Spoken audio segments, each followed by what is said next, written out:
What's up, my beautiful family? It's High Energy Tuesday. Let's go. This is the Storm Series, part 2. Last week, we talked about this in the Storm Series on what you have to focus on in order to get through the storm. And then today, we're talking about the preparation before the storm. And that is also an integral piece as we navigate life storms that come at us in unpredictable ways. Too many times in life, we find ourselves in the middle of a storm, wondering if we had prepared adequately enough. I will tell you that I've had many storms in my life, and in the many storms that I've had in life, I've lost relationships, I've lost friendships, I've lost so many things that were intangible and tangible at the same time. And some of us are moving through life as if we don't have anything to lose in the storm. But that's not the truth, because we don't know what it's going to cost us until we're in the middle of it, or until after it's already passed.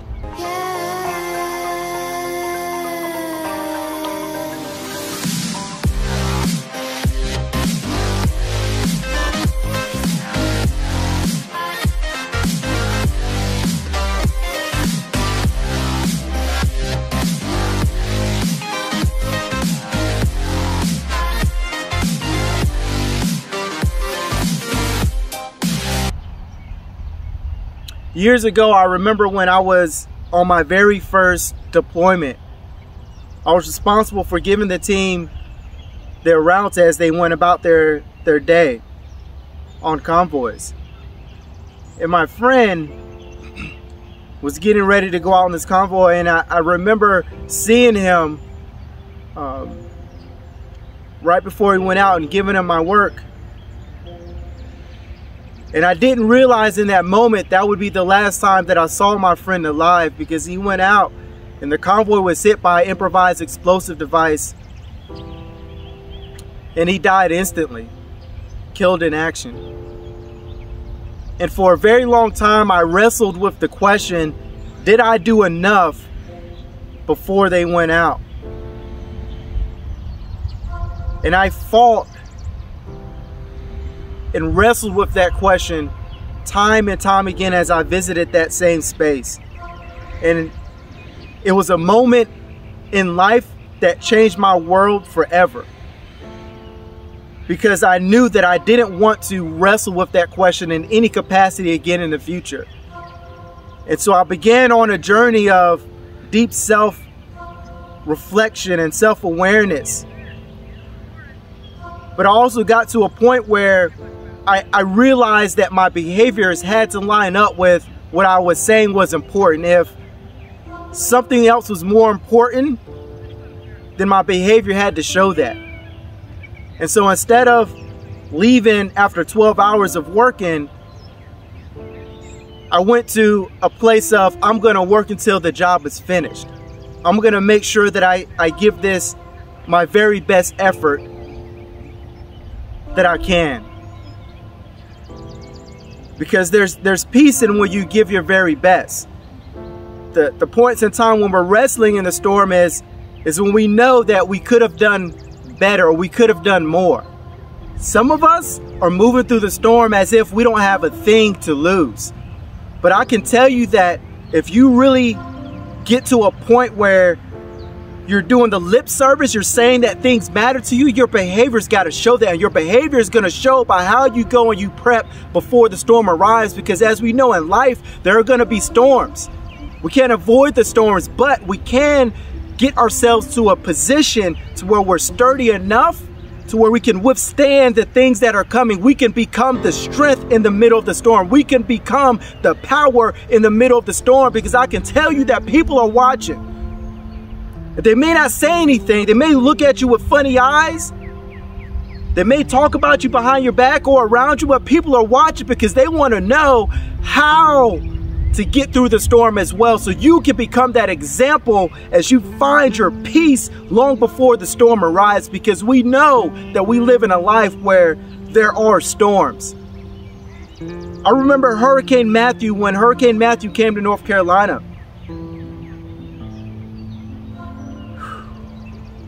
that was a very tough time for a lot of people. I remember being in the middle of that storm and just seeing the wind just rip parts of the house apart, and the rain just batting down on the house. The power was out for a couple of weeks. The food went bad inside the refrigerator. But the worst part about Hurricane Matthew wasn't the hurricane at that moment. Even though it brought damage, even though it broke certain things, the worst part was after the storm was gone. It was the floods that took place, the raising water that continued to happen, the many buildings that were underwater, the roads that were blocked that we couldn't travel because of the water blocking it. That was the tough part, because many of us had weathered the storm and we got through the storm, but it was everything afterwards that we weren't completely prepared for. And so how are you preparing for the storm? Because how you prepare for the storm is going to be your disposition when the storm is past. And so if you're not preparing before the storm arrives, then you're not going to be in a great disposition. And even if you're in the middle of the storm, it's still not too late to prepare. What is your disposition, and how are you preparing before the storm arrives? And so as we move through life, as we move through the many storms in life, generally we know that a storm is coming. There are many indicators along the way that a storm is coming. Some of those indicators, we can see it, we can feel it. We can see the storm clouds as they're beginning to swell. We can feel the wind as it's picking up. And as we see the indicators, we have to follow our instinct and we have to prepare. Go out and tie down the things that are important to us. Go out and pull the things inside that we don't want to get swept away by the storm or lost or damaged or broken in some capacity. We go out and we prepare ahead of the storm. We go to the store and purchase items in case we lose power. We purchase food in case we can't make it to the store for a period of time after the storm. But what are we doing about our relationships and friendships?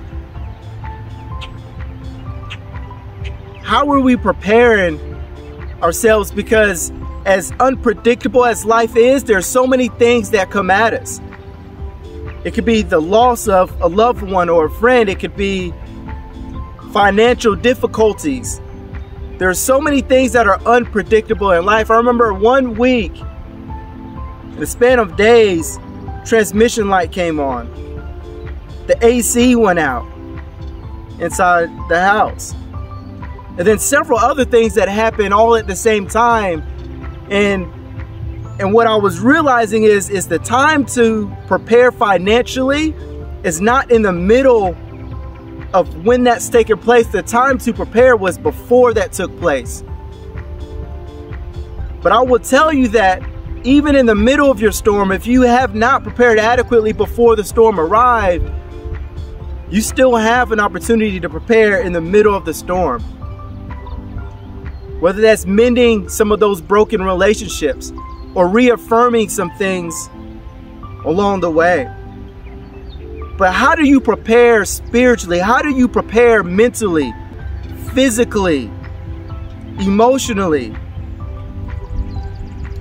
Because I can tell you that physically, the time to prepare to pull somebody out of the line of fire in a combat zone is not in that moment. The time to prepare is long before that kind of storm arrives.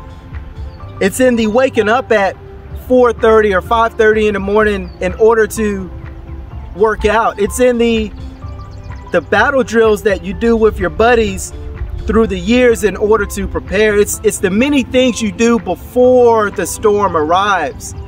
So how do you do that spiritually? How do you do that mentally and emotionally? You have to prepare in a way to where you're trying to raise or improve your emotional intelligence. I got to a point where I understood, where I sat with things. I had some self-awareness, but I didn't have the tools. So I went and I got help. I saw a therapist, I saw a life coach.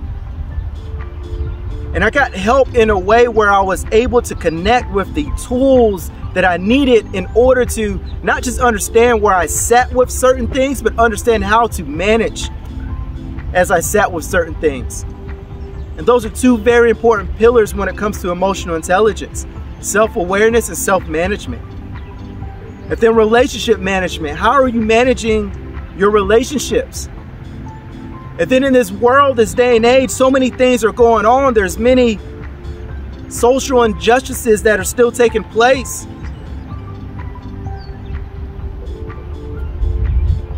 There are deaths that are happening, murders. People are experiencing trauma on levels that haven't been seen before.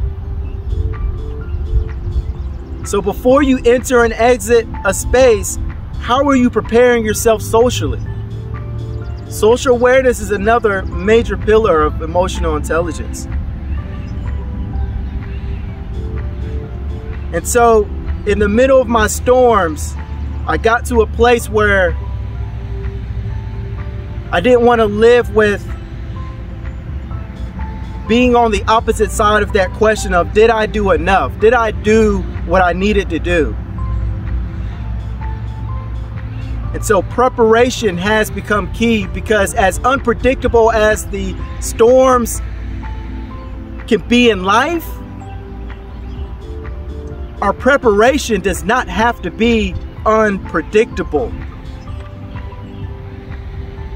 If you want to be in a place of growth, if you want to be in a place where you're better prepared to deal with the unpredictability, then you have to work on it now.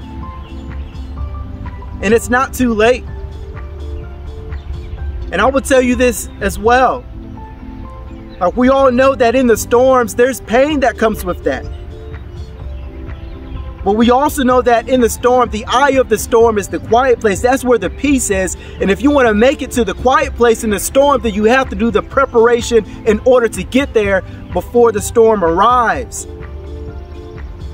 But you have sat in your pain long enough. You have suffered in your pain long enough. It is time to stand up in your pain. It is time to stand up and make some progress. Even if you got tears that are rolling down your face, even if you got sweat that's pouring off of your body, even if you are injured, it is time to stand up in your pain, because you have to focus on the hope, the other side that's going to pull you out. And as we're able to pull or grab onto something like hope, which I see as something that is tangible, it's physical, you can grab onto it, you also have to do the preparation to get yourself to a place where you can become the peace in the middle of the storm. Listen, y'all. Laziness has a cost. Lack of effort has a cost. Disregard has a cost. Hitting the snooze has a cost. Pushing something off has a cost. If we push it off till tomorrow, well, guess what? In the middle of the storm, we don't know what the cost is going to be. So it's important to stop pushing it off. It's important to get up and put the work in. It's important to put the right and full energy into it, because we have to prepare before the storm arrives.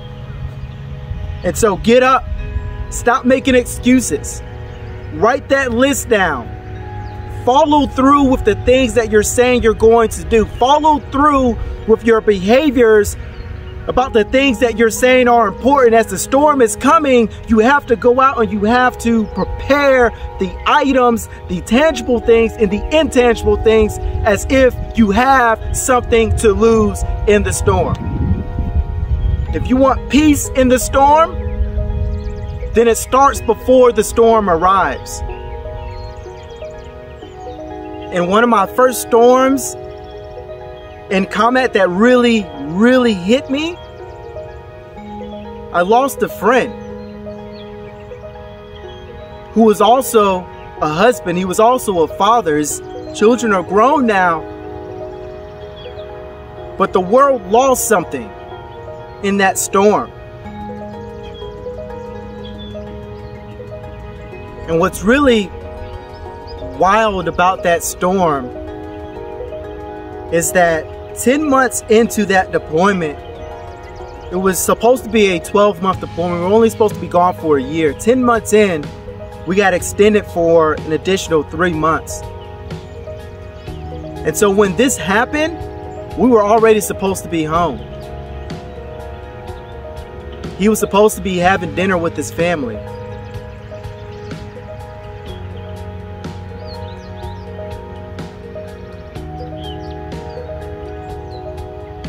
And that's not something that was easy to live with at the time. But I found a way to the other side. And you can find a way to the other side as well. But being on the opposite side of that question is not something that I was prepared for. But now, I am prepared for. And that's not the only friend that I've lost over the years. There have been many that have given their lives and have sacrificed for this country. Many. And so, any body of work that I have, I don't take it lightly. Any preparation that's necessary to try to provide some predictability, that's important to me. Because we don't know what the cost is going to be in the middle of the storm. Listen, y'all, I've come to an area in my life where I've become obsessed with growth in every capacity possible, personally, professionally, academically, spiritually, mentally, emotionally, because life requires us to grow. And you have to become obsessed with growth. You have to become to a place where you know that there's going to be a cost associated with the disregard. And if you lay stagnant, then you're actually going backwards. You're going in the wrong direction. Because the world is dynamic and things are changing, and one storm is not going to look like the next storm. They're going to bring their own elements that are going to be just a little bit different, with a little bit more unpredictability. And so I'm a life learner. I continue to find ways to educate myself in a formal and informal capacity. I find ways to work on my emotional intelligence. I find ways to work on my physical fitness. I find ways to spend time with God and prepare myself spiritually. I find ways at growth. I've become obsessed with growth. And so if you want to become the peace in the storm, that's one path. As I move through life, so many things have been lost. As I move through life, so many things that I can't go back and get. But I understand that at this point in time, like, some things are lost, okay, but there's so much more at stake. There's so much more that cannot be afforded to be lost. So many opportunities, because no matter what your profession is, no matter what you're charged to do in life, there is a cost in the storm if you do not prepare. And we don't know what that cost is. We don't know. So prepare in order to be able to meet the cost at the intersection and be able to be in a place of strength, be in a place of power, be in a place of you, because you are great and you are greater than what you can imagine. And it's time to stop walking and living and suffering in your pain. It's time to stand up. It's High Energy Tuesday. This is Storm Series Part 2. Let's go.